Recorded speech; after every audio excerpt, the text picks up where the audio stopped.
Hello everyone, कैसे हैं आप सभी लोग। स्टार आईक्यू यूट्यूब चैनल पे आप सभी का एक बार फिर से बहुत बहुत स्वागत है।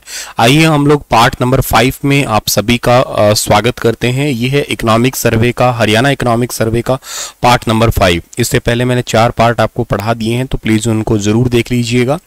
मैं जानबूझ के एज ए पार्ट पढ़ा रहा हूँ ताकि आप लोगों को ये छोटे छोटे पार्ट्स में आप याद कर लो, क्योंकि कंटेंट बहुत ज़्यादा डेप्थ का है, बहुत इंपॉर्टेंट कंटेंट है। और एक्चुअली क्या है कि यहाँ से ही एग्जाम में सवाल बनते हैं और इसमें बहुत ज़्यादा मेहनत की गई है। तो प्लीज़ इसको बड़े ध्यान से सुनना, ना केवल सुनना बल्कि याद करना। और मैं ये यकीनन कह सकता हूँ कि आपको यहाँ से एग्जाम में सवाल ज़रूर देखने को मिलेंगे। इसका पीडीएफ आपको स्टार आईक्यू एप्लीकेशन पे सीईटी मेंस का जो लास्ट बैच है उसमें मिल जाएगा। और अगर आपने अभी तक उस बैच को नहीं लिया है तो सोचिएगा मत। अगर कंटेंट के लिए आप लोग पढ़ना चाहते हैं, देखो ऐसा है कि अगर एक तो चीज़ होती है मजाक मस्ती शायरी गाना वाना, वो चीज़ों के लिए तो प्लीज़ आना ही मत चाहिए, मैं पहले ही बता रहा हूँ।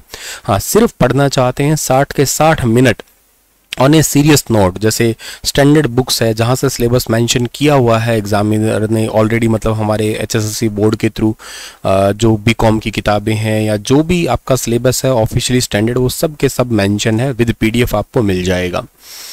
स्टार आईक्यू एप्लीकेशन को डाउनलोड कर लेना, वहाँ पे आपको बैच मिल जाएगा। खैर, तो आइए देखते हैं आगे। तो ई संजीवनी ओपीडी ये 1 मई 2020 को स्टार्ट किया गया था।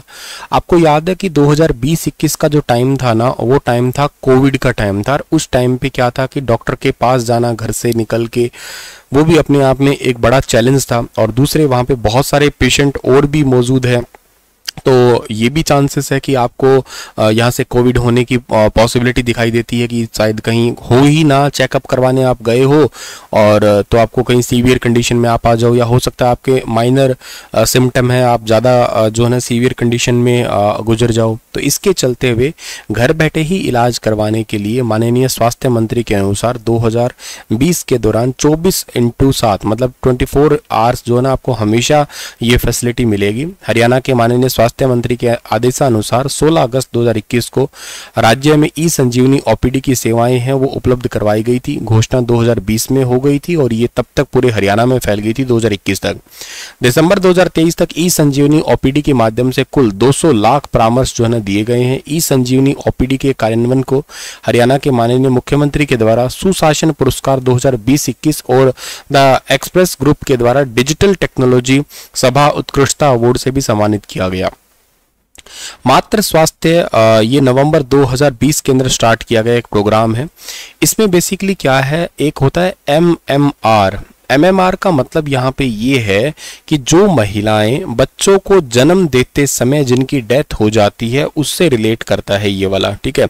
तो एमएमआर जो है ना एक्चुअली हमारा जो एक्चुअली मोर्टेलिटी रेट है, यूँ समझो 1 लाख महिलाएं, ठीक है ना, 1 लाख महिलाएं अगर जन्म देती है और उस पे 110 बच्चों का डेथ हो जाता है, मतलब सॉरी 110 महिलाओं का मौत हो जाता है, ठीक है ना।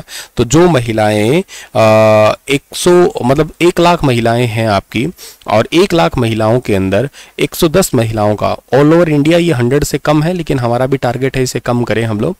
और इसके अलावा जो ना प्रसव पूर्व जांच सेवाएं हैं उनके लिए गुणवत्ता सुनिश्चित करने के लिए अप्रैल और मई 2023 के महीने को सुरक्षित जननी माह है, और वो इसके रूप में जो है ना सेलिब्रेट किया गया। अप्रैल 2023 में 76,000 से ज़्यादा गर्भवती महिलाओं की जांच की गई, जिसमें से लगभग 16,000 की पहचान जो ना हाई कह सकते हो डेंजर जोन वाला उच्च जोखिम गर्भावस्थाओं के रूप में पाई गई। जांच करने पे पता लगता है कि भाई इनकी नॉर्मल प्रेगनेंसी है या इसमें कोई रिस्क हो सकता है क्या। तो 76,000 महिलाओं में से 16,000 महिलाओं को जो ना उच्च जोखिम गर्भावस्था के रूप में जो उनकी पहचान की गई थी। शिशु स्वास्थ्य की बात करते हैं। अब शिशु मृत्यु दर की बात अगर करें हम लोग तो उसमें क्या होता है, प्रति 1000 जीवित जन्म बच्चों पर 28, मतलब 1000 बच्चे जन्म लेते हैं तो 28 जो है ना वो उनकी डेथ हो जाती है। तो 28 एमएमआर है हमारा 2020 के अनुसार। ये साल 2013 के बाद 13 अंकों की उल्लेखनीय कमी है। 2013 में जो है ना ये 141 आया था ये, तो काफ़ी अच्छी बात है कि अब बहुत कम हो गया है ये, ठीक है। और 2023 तक टोटल जो है ना 21,267 नवजात शिशु जो है ना वो भर्ती हुए हैं। उपराष्ट्रीय टीकाकरण दिवस जो है ना, इसका मई 2023 के अंदर जो ना कुल 6 जिलों के अंदर 14,86,324 बच्चों को 0 से 5 साल की उम्र के जो बच्चे हैं ना, उनको पोलियो ड्रॉप्स है वो दी गई है। अच्छा, इसके अलावा जो है ना कोविड-19 का वैक्सीनेशन की बात करते हैं तो ये भी बहुत अच्छे तरीके से जो है ना वो हमारा प्रोग्राम चला है। तो इसकी अगर हम बात करते हैं तो ये क्या है सर, हमारा कोविड-19 टीकाकरण की स्थिति में हरियाणा ने 1 अप्रैल 2023 तक कुल 4.44 करोड़ जो ना वो खुराकें दी है, मतलब टीकाकरण किया है।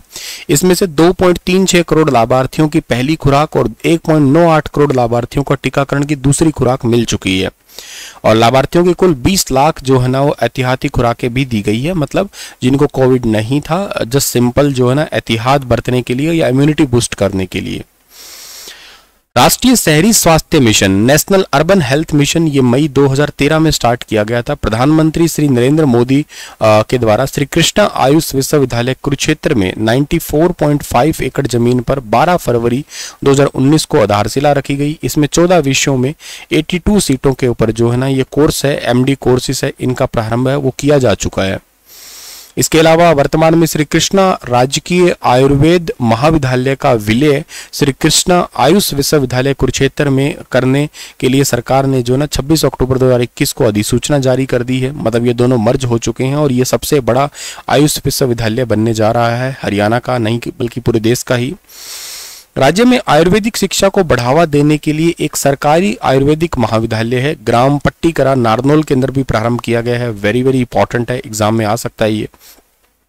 भारत सरकार के द्वारा हरियाणा के गांव देवराना जिला झज्जर में लगभग 65.98 करोड़ रुपए की लागत से योग प्राकृतिक चिकित्सा जो शिक्षा और के साथ साथ अनुसंधान स्नातकोत्तर संस्थान स्थापित किया जा चुका है। ये क्वेश्चन भी बहुत इंपॉर्टेंट है।